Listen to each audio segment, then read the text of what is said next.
All right. Again, welcome to our conversation today, Stories from the Field, Science Communication for Produce Safety Educators, a presentation generously supported by our friends at the Food and Drug Administration, the FDA, thanks to a Financial Assistance Award. My name is Billy Mitchell from the local Food Safety Collaborative, a part of the National Farmers Union. And you might ask yourself, what's the National Farmers Union? The National Farmers Union is a grassroots, producer-driven organization that believes strong agriculture is the basis for thriving communities.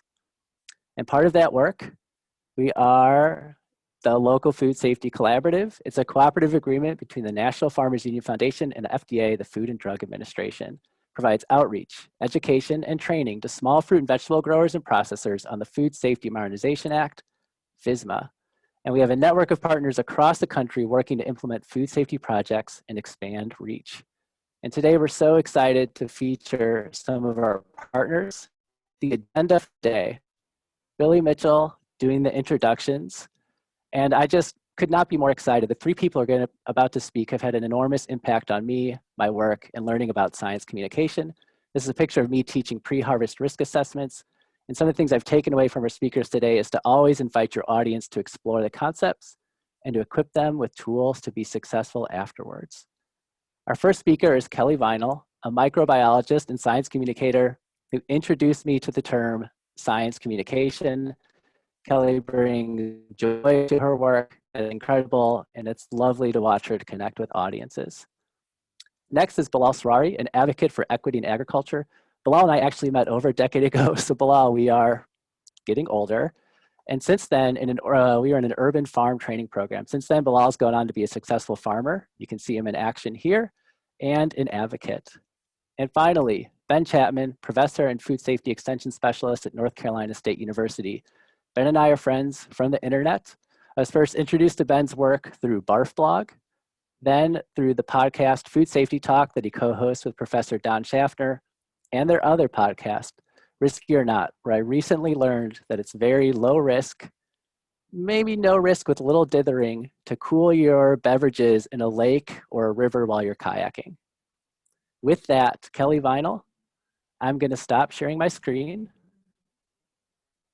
I hope, just a second, please. And if you're ready, we'd love for you to start. Yeah, well, thank you so much for the introduction and thank you for having me. I'm super jazzed to be here. As Billy said, I'm a freelance science communicator. I would say what I am is a walking identity crisis, maybe. I've always really loved diseases, but, I grew up also dancing and loving journalism and making silly videos. But in the end, my love for diseases prevailed. And I got my undergrad degree in microbiology from NC State. Go back. And I got minors in genetics and biotechnology. And turns out I couldn't get enough of diseases, so I went on to get my PhD in microbiology and molecular genetics at Emory. And so these days, after all that, I'm a freelance science communicator. I'm a dancer, I'm a writer, a storyteller, podcaster, producer, and I also have been doing some consulting work for CDC, which is pretty fun. Okay, so the question of the hour, why science communication? Why do I love it so much? For me, science communication is all about connecting dots.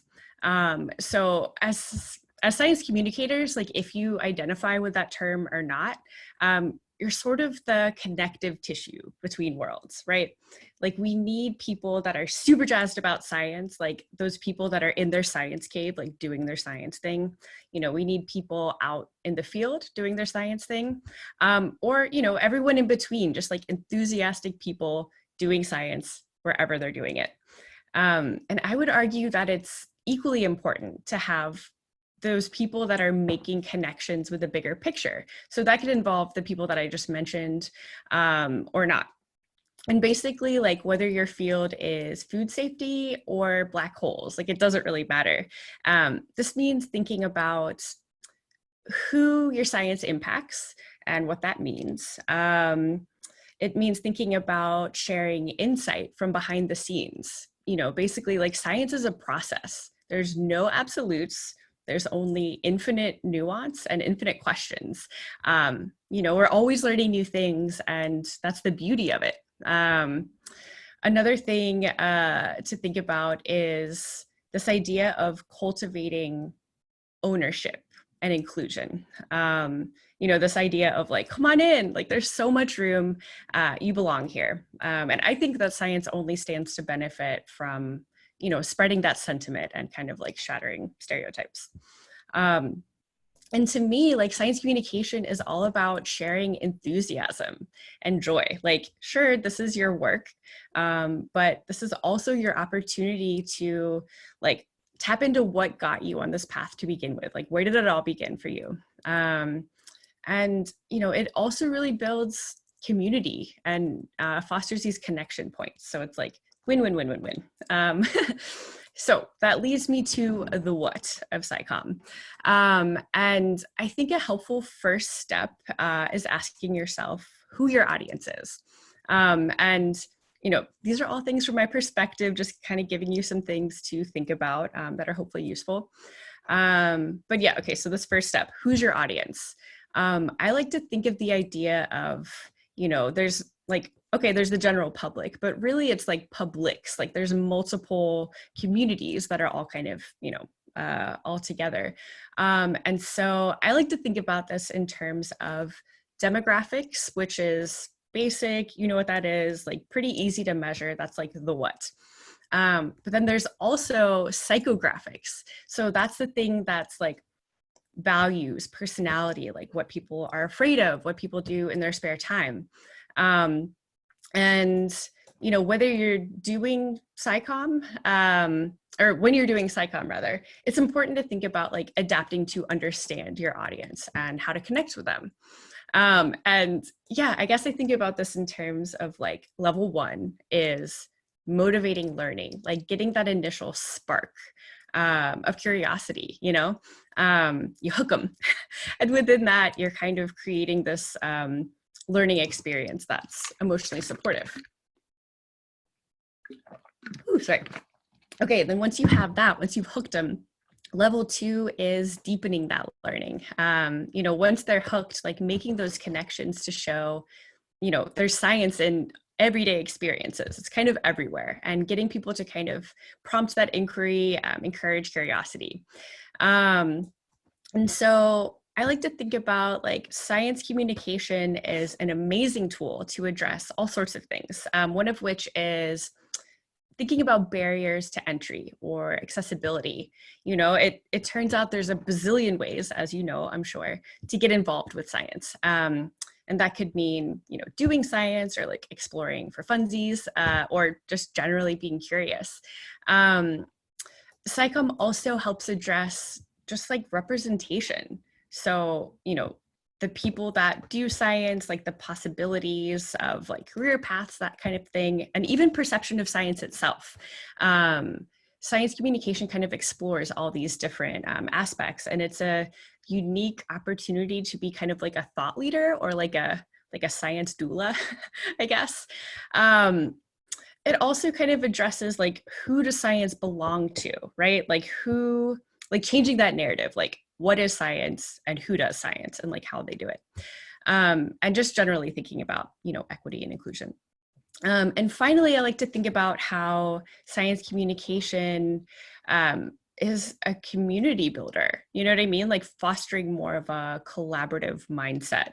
You know, a great example is the pandemic. You know what I mean? Like you don't have to fully understand like all of the molecules involved in your immune system fighting the virus. Like I don't recommend learning that. It's not the most fun. But you can still kind of like engage, be curious about how everything's working, and you know, feel like you're a part of that process.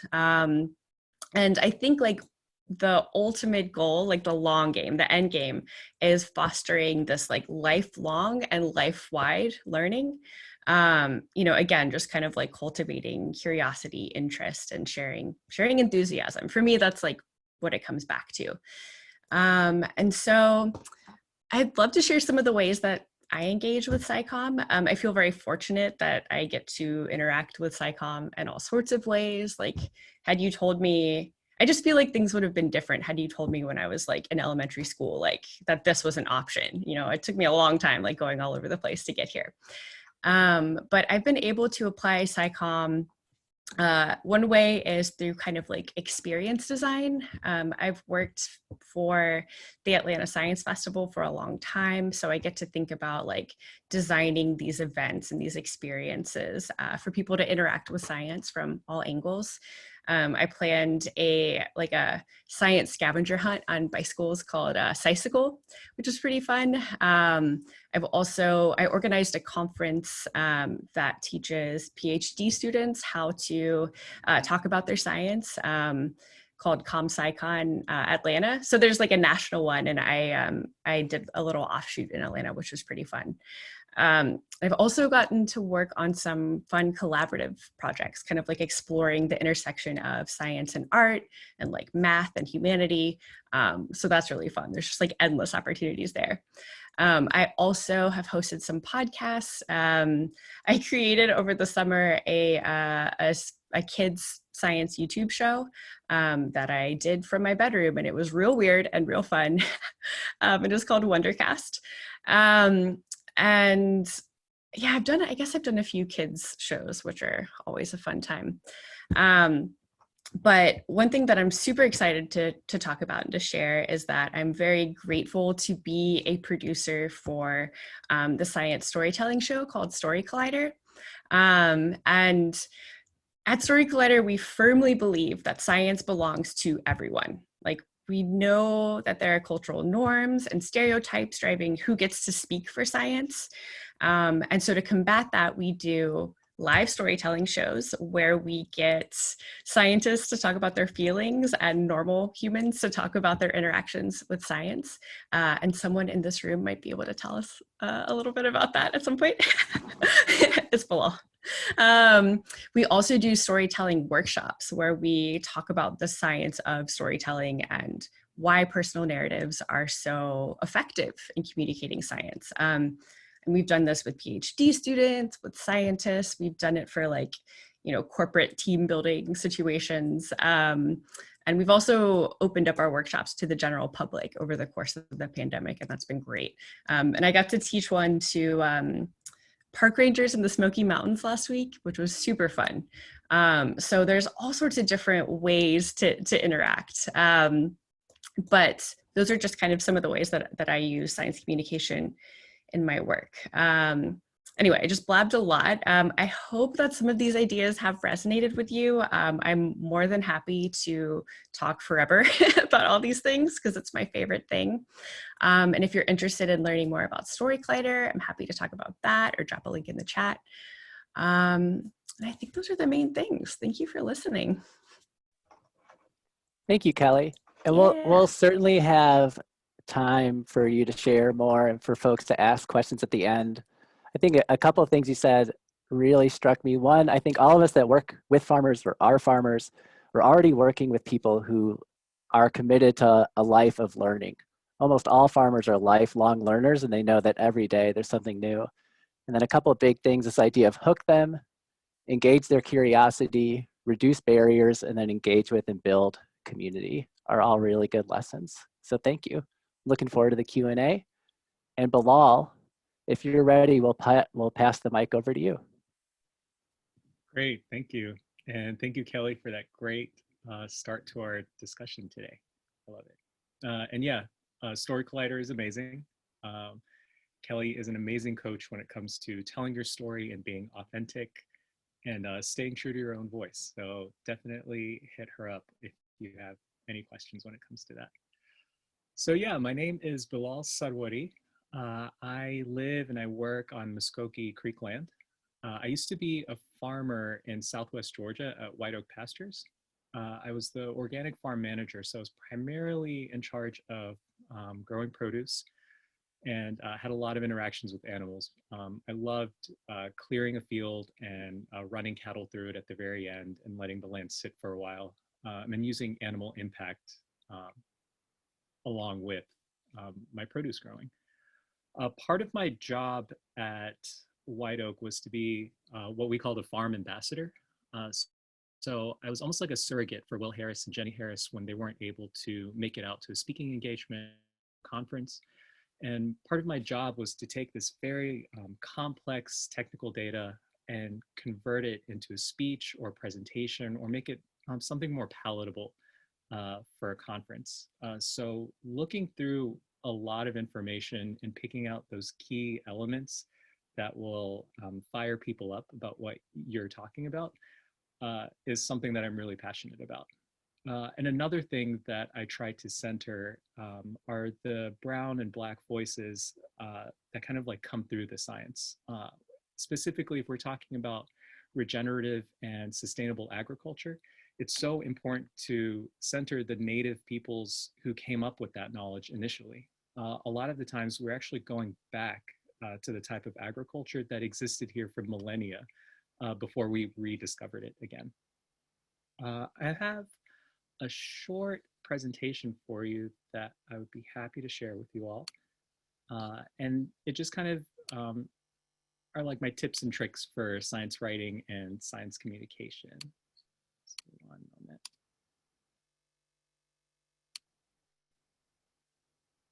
Cool. Can I get a thumbs up if you can see that all right? Great, thank you. Cool. So yeah. And once again, I'm here from Muskogee Creek Land in Conyers, Georgia, which is right outside of Atlanta. So in terms of writing, when you're writing your science communications, this is my process. Feel free to modify it for whatever is best for you. What I do first is I research. I dig around and try to find everything that already exists. My background is in anthropology and human biology with a minor in environmental studies. So what I'm really passionate about is where the science, health, and environment intersect. And so what I really learned and was drilled really hard into me at school was research. So I do a lot of research, and I'm not really super focused. I have a general topic in mind, and I'm just trying to pull everything I can find. After that process, I sort, which actually takes quite a bit of time. So I take all of the knowledge that I've gathered and I kind of put it into categories that make sense to me. After I've kind of processed all of that information, I write. I have my topic in mind pretty clearly, but I'm not worrying too much about editing and grammar at this point. I'm just trying to get it all out onto the paper or onto the screen. And the part that takes me the longest is editing. I go through and I edit everything I've written. I'm making sure I'm staying true to voice. If I'm writing for myself, it's really easy to know what my own voice is. A lot of the times you'll find that you're writing for someone else's voice. You're either writing on behalf of an organization or you are copy for a boss or a CEO. So you have to keep all those things in mind in the editing process. At this point, you've spent a lot of time writing copy. And what I like to do is I leave. I go for a walk, I'll have dinner, I play with my dog. Sometimes I won't even revisit it until the next day. It's always good to come back to a piece of writing with a clear head. And then the final process is to review. You've already edited it, but you've taken a moment to take pause. And the review process is where you're really trying to stay true to voice. What type of headline do you have? What are you writing? The title is super important when you think about science communications because that is the thing that is going to grab people's attention and hopefully hold it. If it's a news headline, you want to keep it very clear and straight to the point. Is it a solution, like 3 ways that you can quit smoking today? People know exactly what they're getting into. Is it a question? How can you quit smoking today? Is it a command? Is it a command? We need your help today to help the crisis in Ethiopia. All example headlines I've used in the past. Informative titles are just pretty dry and straight to the point. A testimonial is where you're telling a story. So generally you can say something like, here from Bilal Sarwari in Bluffton, Georgia, and his sustainable gardening techniques. And the direct title is just like, this is a paper on gardening. That's it. Persuasion. You probably aren't thinking about persuading your reader when you're doing science communications, but a lot of the time you are trying to build trust with the reader that you are an authority on the subject. You also have to know where you're headed when you're doing a piece of writing. Understand the published author's purpose in a line. In this case, it's if you are writing for someone else. So make sure you are keeping that person's voice front and center, unless you're writing for yourself, and then that step's a lot easier.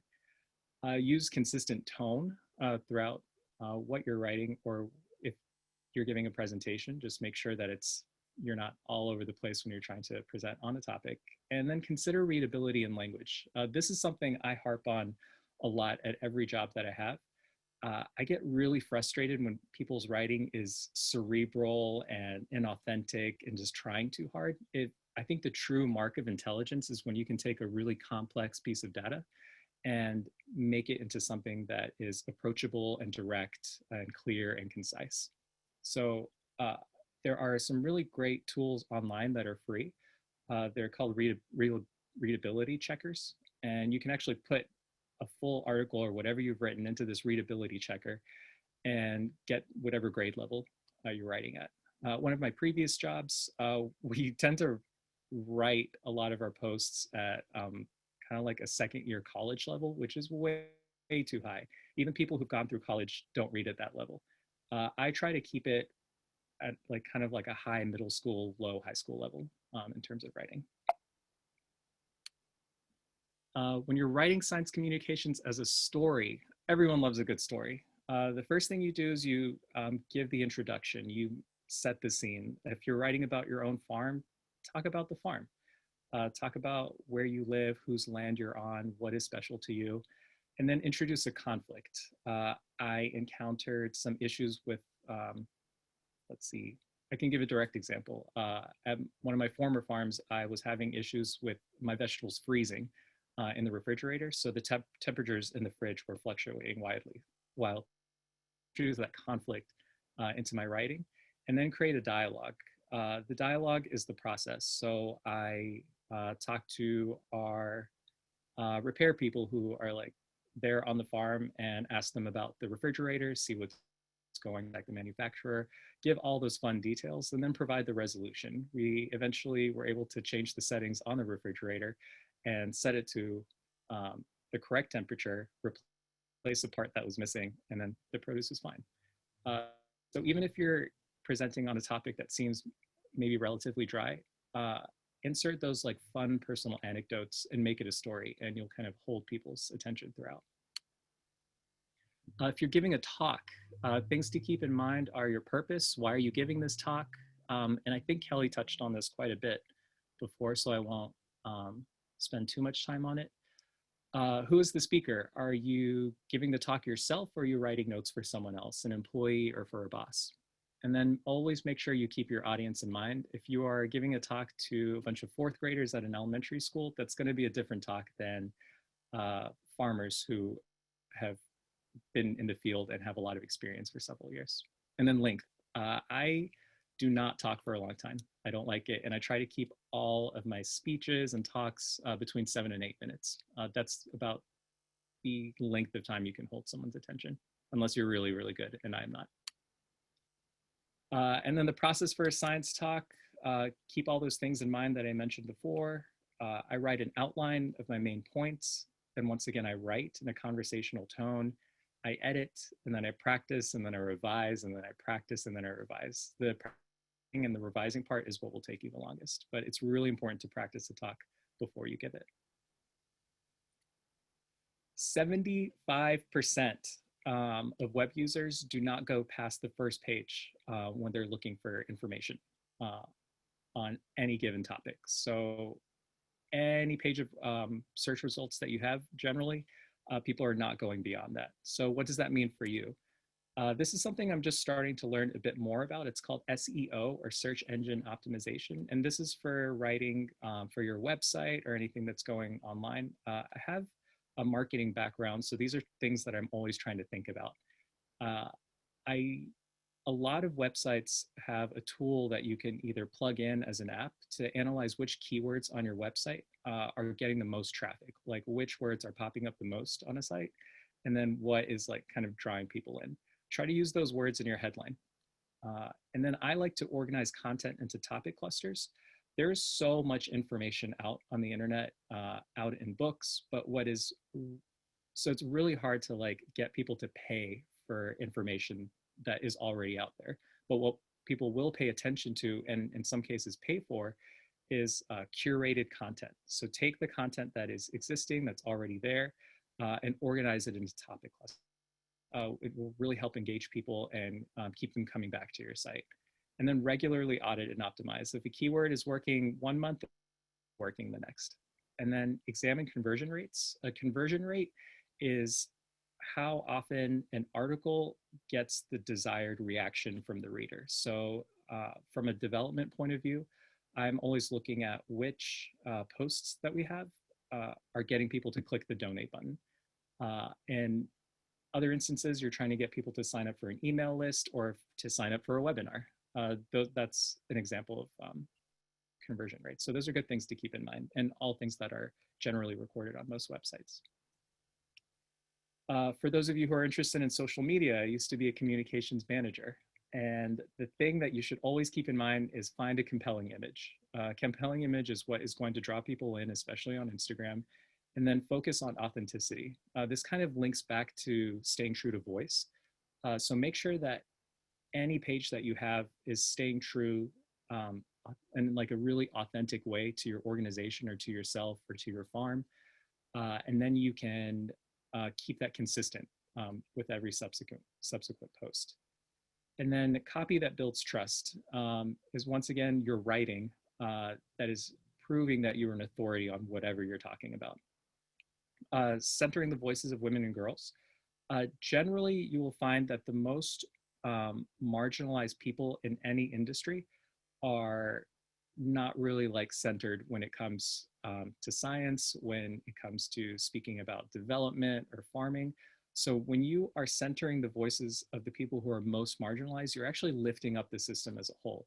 So when you're talking about anything, I try to think about, okay, who is in the margins right now? What is the information that I'm giving that is not really accessible to the people who don't have this in their faces every day? And a clear call to action. What are you trying to get out of this post? Are you trying to get people to sign up for something? Are you trying to get them to understand something? Make sure that that's very clear in the post. Like, click here today to sign up for our email list, or click here today to visit our website to learn more. On any social media page, there's a rule of thirds. So the first third are just fun, compelling images to engage people. So about a third of your post should just be interesting and cool. The second third should be a clear call to action. So a lot of still clear, compelling images, but then those posts are the ones that are like directing people to a specific thing. And then the final third is information. So make sure that you are just providing a lot of interesting content that is informative. So the first third is fun, the second is a clear call to action, and then the third is informative. And then bold messaging that stays true to the voice of the organization that should go clear throughout. These are some of the science writers who inspire me. N.K. Jemisin is a really amazing author. She writes science fiction. Barbara Kingsolver wrote the Poisonwood Bible. She actually has a really strong biology background and is an excellent storyteller.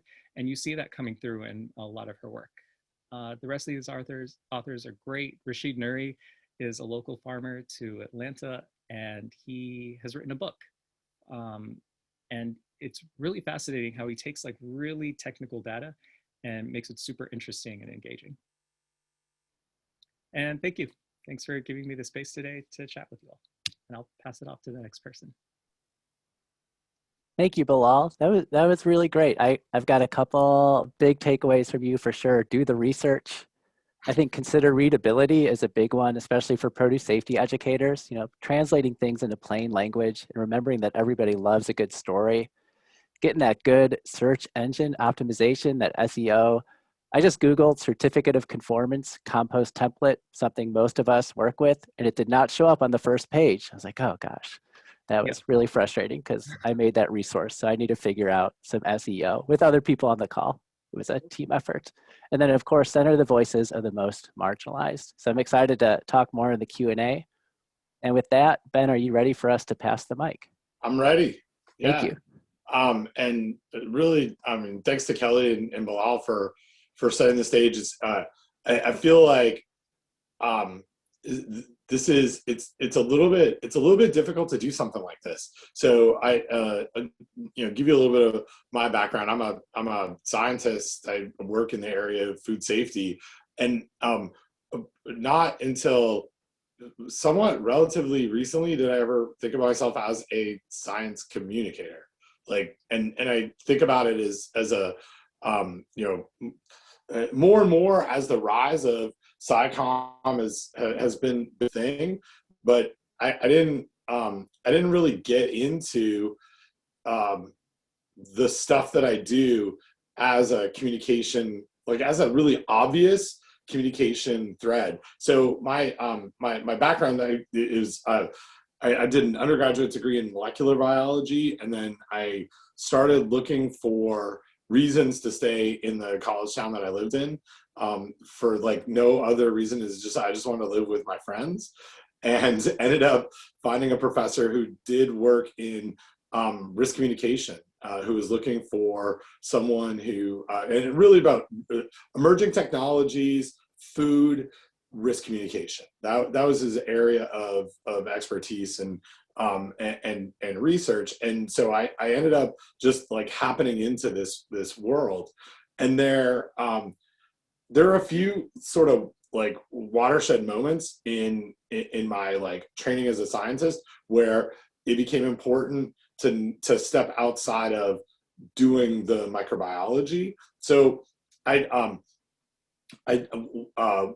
one of my graduate degree experiences and focus was around fresh produce food safety, and this is back 22 years ago, at sort of the start of a lot of what we had where we had focused our efforts, and so in the first foodborne illness outbreak linked to fresh produce in the U.S., well, in North America, we didn't discover it until 1996, and a couple of years after that, I had this experience of working with farmers in greenhouse production on an on-farm food safety program, and really it was driven by export. But where my world of science communication, sort of looking back on it, started was my project was to take a bunch of samples, like literally to go in and take tomato, cucumber, water samples and look for pathogenic E. coli, salmonella, and then any sort of indicators that we might think about, which have all been sort of disproved as bad ideas now, but at that time that there might be a pathogen in that setting. And so that's what I did. Like, that was my project. What people really, and I say people, what the producers were really interested in were, what are you finding? And what does this mean? And if there's generic E. coli in my dump tank, first of all, do I need to stop doing what I'm doing? Secondly, can you explain what that means? Like, why would it be there? How would it get there? And so my project really became not about microbiology, but became about like explaining the results of microbiology to the producers that I was working with.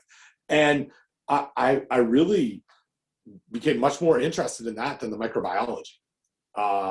And so trying to create a career path where I could do both of those things together in lots and lots of different settings, and really got interested in sort of the foundational aspects of why even do we communicate about science, and what is it that we're trying to do, and ended up exploring the world of risk communication, but also psychology, and motivation to behavior change, and really looking at that as a foundation to everything that I do now. And so, Billy, as you mentioned, I do a couple of podcasts. I started blogging. It was really about a passion for trying to tell stories about things that I was experiencing, but also realizing that people who I was interacting with I was doing work in restaurant observations of food handling. The people that I was interacting with and observing were really just interested in the why, and maybe there is a market to tell stories more about why this is important. I've seen sort of the evolution of science communication before there was blogs, there were op-eds in newspapers, and that was really it. Like that's where science story. I mean, there were books about science, but to get into popular culture discussions, the entry point was taking something that was happening and writing an op-ed, because there was no like, and this makes me feel super old and dated, but there was no like internet. I mean, there was an internet, but there wasn't a place for like, there was no blogs, there was no way to put this information out there.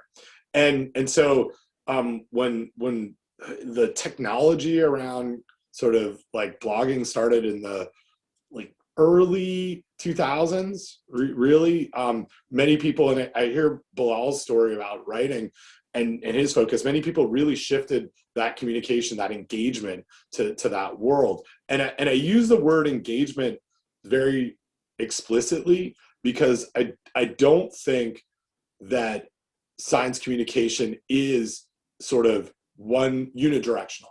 And I really hear, I don't know, I'm very heartened by Kelly's words and by Bilal's words in this area about thinking about marginalized populations, thinking about accessibility of science, that science is for everyone.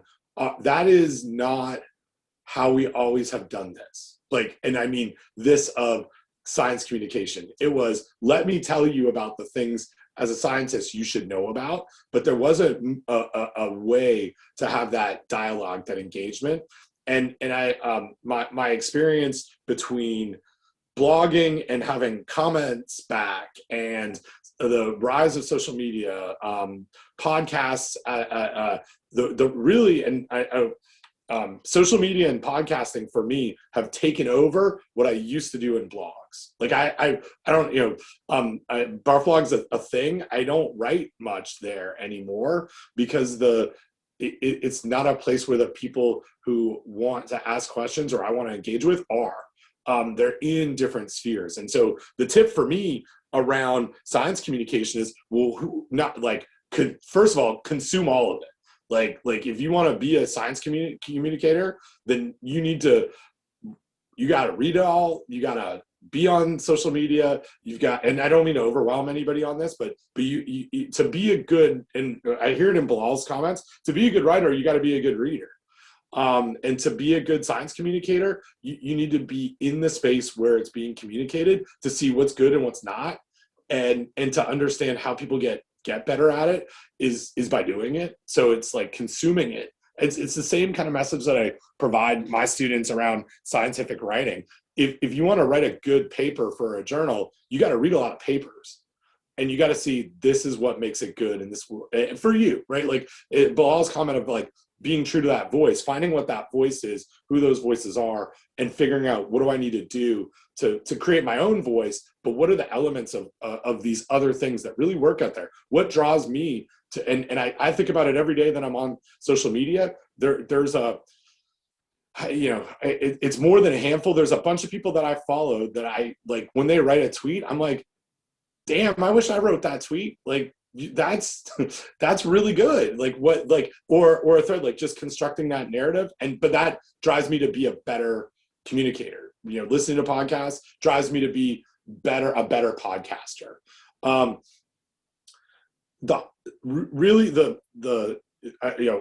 say two more things before we open this up for questions. The hardest part is starting.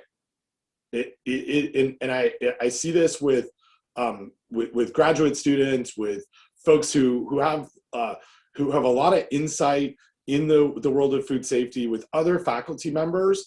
There is an overwhelmed aspect of being a science communicator. Once you open the gate, you're not really sure what to expect, and that can be scary. That can be overwhelming.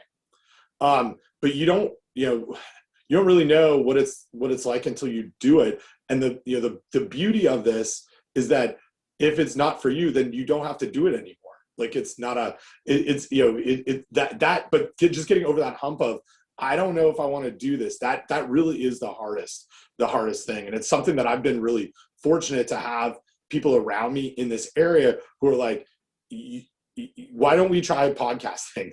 Like, I don't even know what that is. Like, you're 5 podcasts, go listen to it and let's try and make this. But that overcoming that fear of making it and actually putting it out there, that's one thing that I think is important for science communicators. Another one is, and this is one that I've learned as I've gotten further into my career, it is totally fine to mess up. Like, I will write something incorrectly.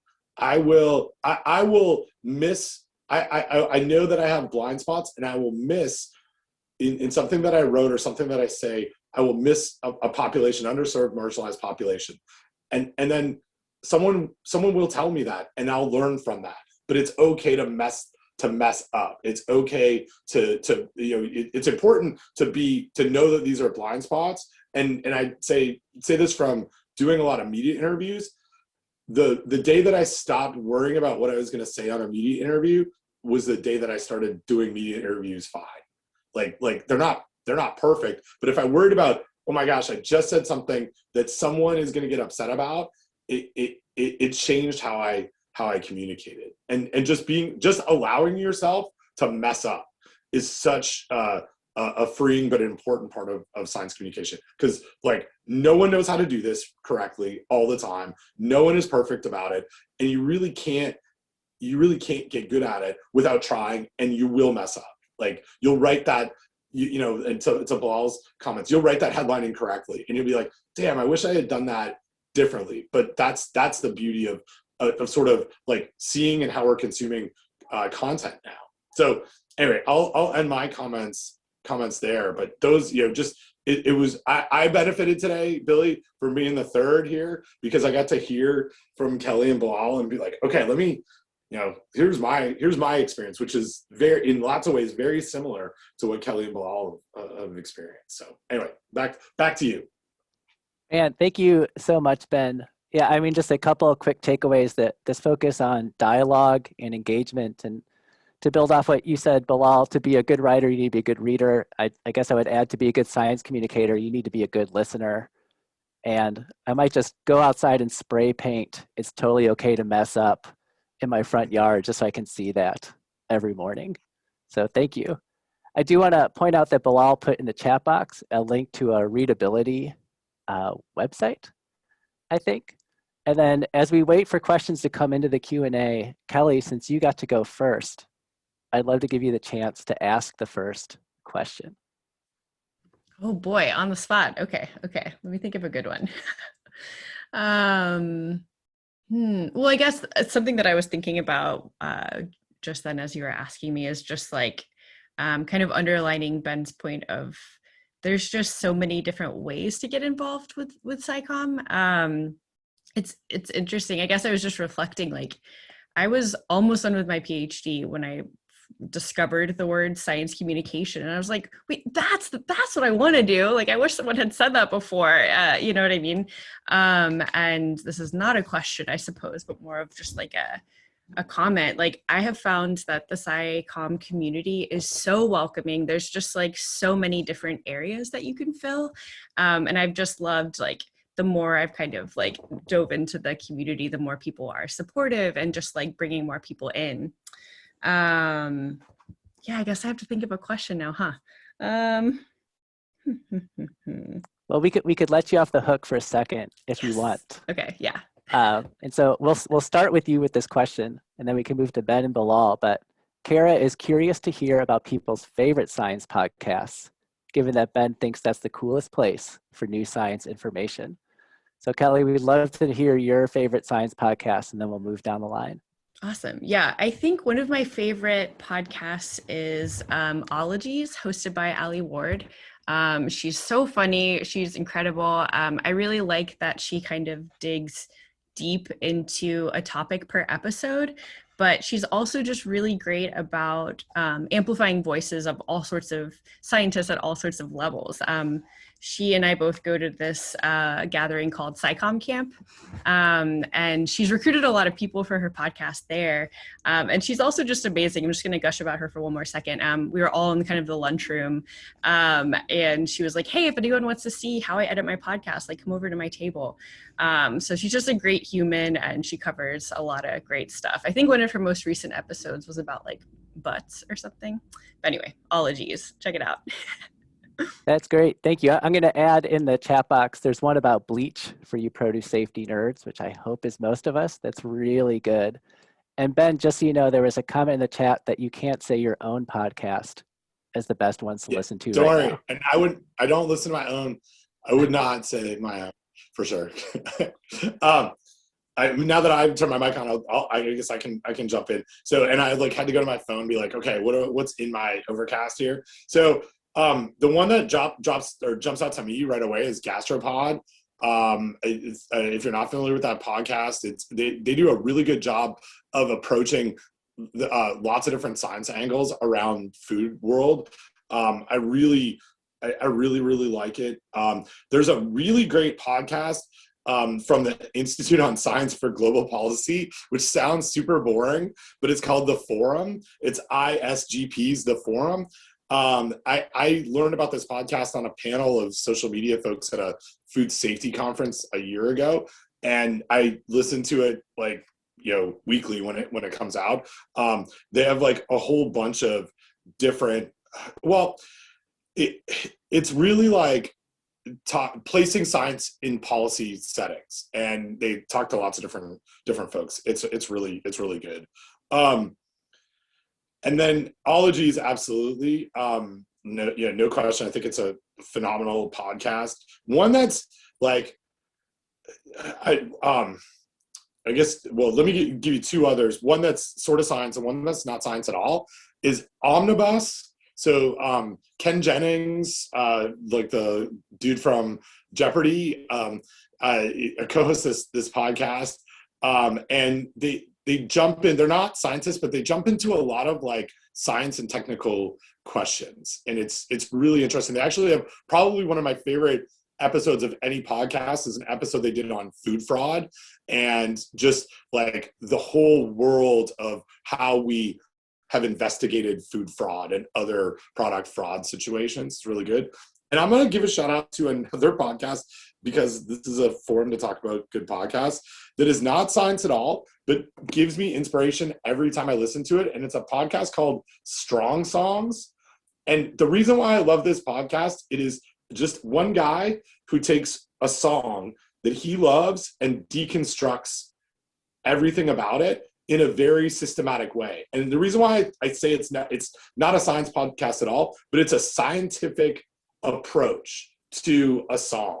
And it's fascinating and like for me in science communication, looking at how people are communicating about of other fields really is inspirational on what I do. And this podcast blows my mind every time I wish I could take a situation like, and this will be super nerdy for us, but like FSMA, and be like a Strong Songs approach to the Food Safety Modernization Act, to be like, let's pull this all apart, is really inspirational.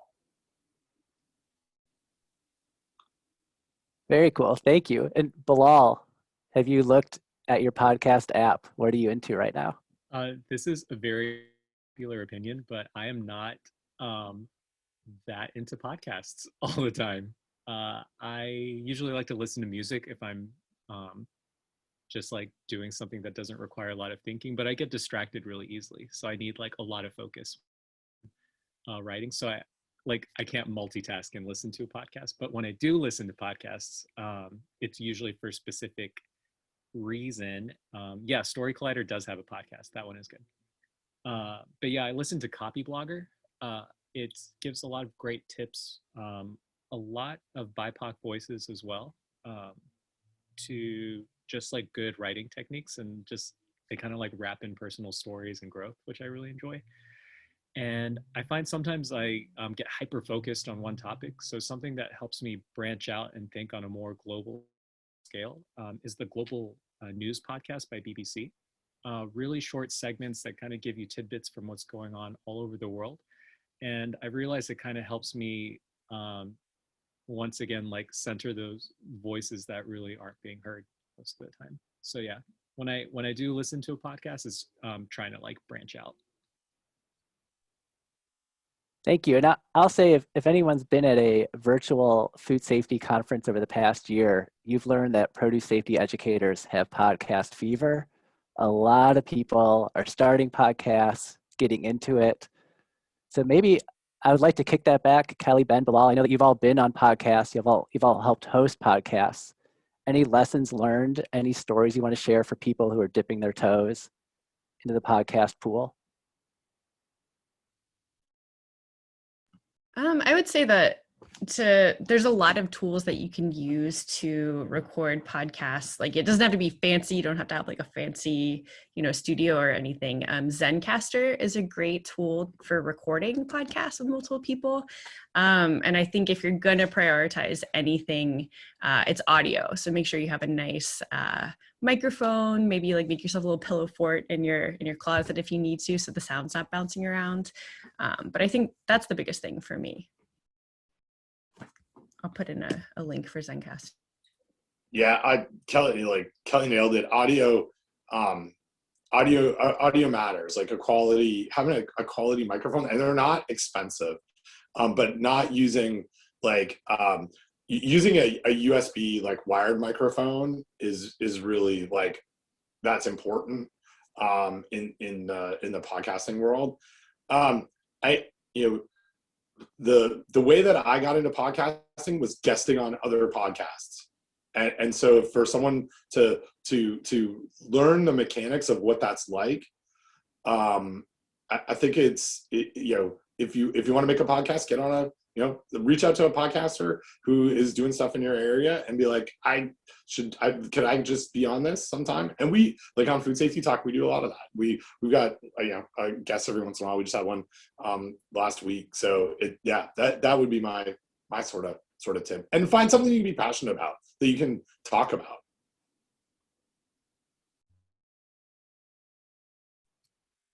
Yeah, I feel like Kelly and Ben are the experienced podcasters when it comes to advice. I've only done it a couple times.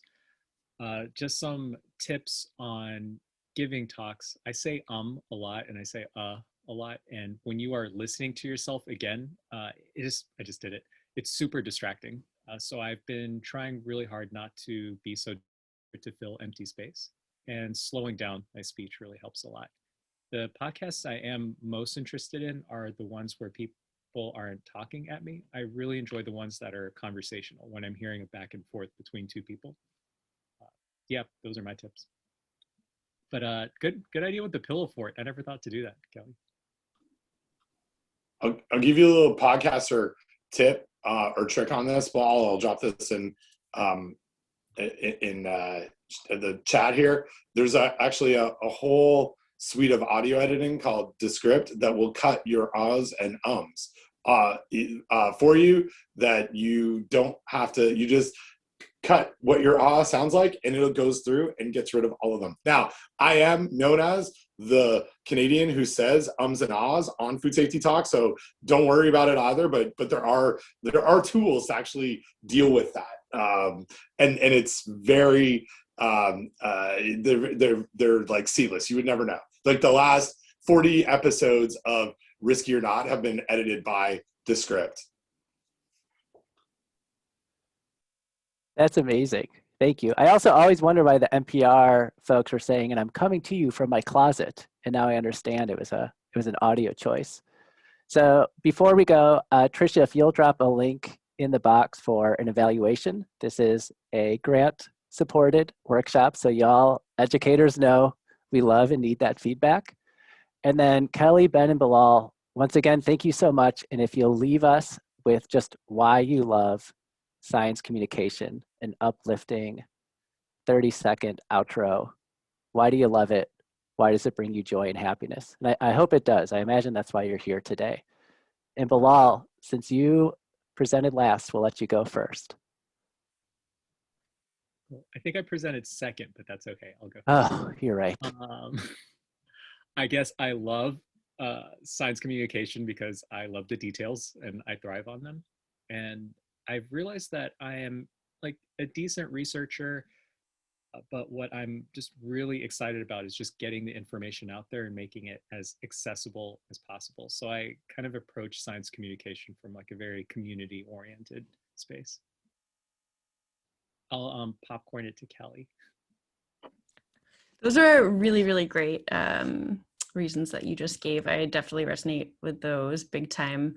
Yeah, I think I love SciComm for a bazillion reasons. Like it's an excuse to meet new people and to hear and share stories. I similarly love exploring nuance and complexity and like finding new rabbit holes to go down. Like learning is really fun.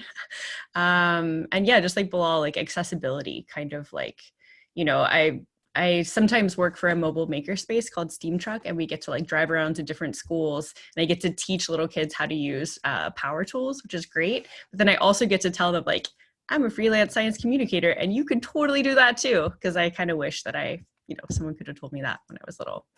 That might have been more than 30 seconds. Sorry.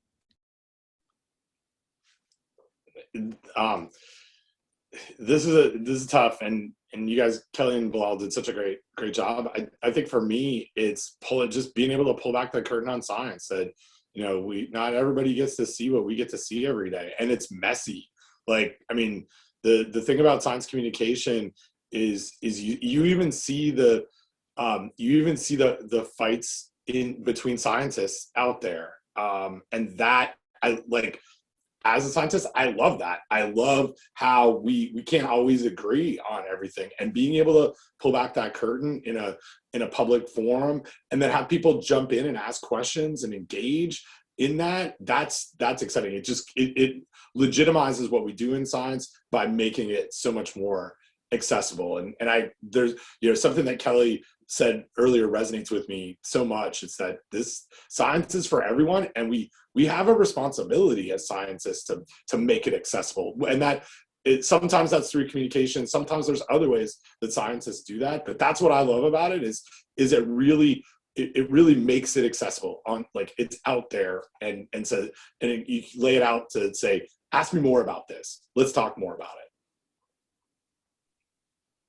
Oh, so good. Thanks, y'all. You're making me feel excited about life, science communication, and all the great work we're all going to do together moving forward. So with that, we will say thank you and goodbye, and I hope I get to see everybody soon. Thank you. Bye-bye.